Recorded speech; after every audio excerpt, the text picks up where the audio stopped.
Hello, good afternoon, and greetings from the Adaptation Fund. I'm Mikko Ollikainen, I'm the manager of the Adaptation Fund. I'm very happy about this important launch of the first approved adaptation project with our implementing partner, UNESCO. This project will take a regional approach to reduce increasing climate risks related to glacier lake outburst floods, or GLOFCs. It marks the Adaptation Fund's first regional project in Central Asia and will work across 4 countries, that is Kazakhstan, Kyrgyzstan, Tajikistan, and Uzbekistan. UNESCO's Kazakhstan office will execute the project, working closely with the 4 governments to ensure it addresses their national adaptation priorities while using efficient regional approaches that foster collaboration and effective use of resources to address this common problem. Due to glacier melting from global warming, GLOFCs present a significant transboundary threat to national and regional security and sustainable development in Central Asia.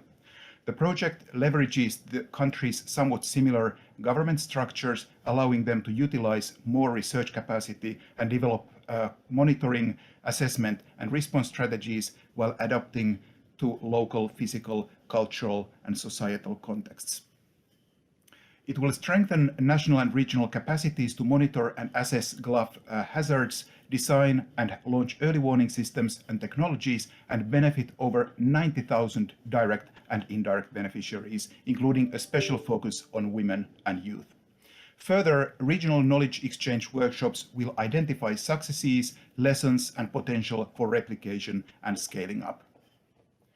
Climate risk is often borderless. We recognize the value of regional activities early on and have approved 16 regional projects around the world since 2015. We have allocated over 20% of our total portfolio to disaster risk reduction and are a founding member of the Alliance for Hydromet Services with the World Meteorological Organization and others to support countries with sustainable and equitable finance to strengthen early warning capacity. As the urgency of climate change has surged, we have received high demand for projects for several years. The global pandemic has only exacerbated this demand. The Adaptation Fund has grown into a $1 billion fund that has approved $850 million of funding across 120 plus projects in 100 vulnerable countries. But this is nowhere enough. Needs for adaptation finance are far greater in developing countries. To partly catch up with the shortfall, our board recently raised our resource mobilization target by 1/3 to $120 million per year. The board also made a historic decision at its meeting earlier this month to double the amount of funding countries can access from the fund from $10 million to $20 million. It also doubled the number of national implementing entities countries can utilize under the fund's pioneering direct access modality that empowers country ownership in adaptation. At the same time, the fund has expanded its programs for countries beyond regular project funding to foster scaling up of effective projects, innovation, and knowledge in adaptation.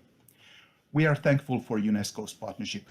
Following this first project, our board has also recently approved another project in Zimbabwe to utilize sustainable groundwater to address drought. We are very pleased to work with UNESCO and the 4 governments on this Central Asia project and to see adaptation action progress for these vulnerable mountain communities and beyond.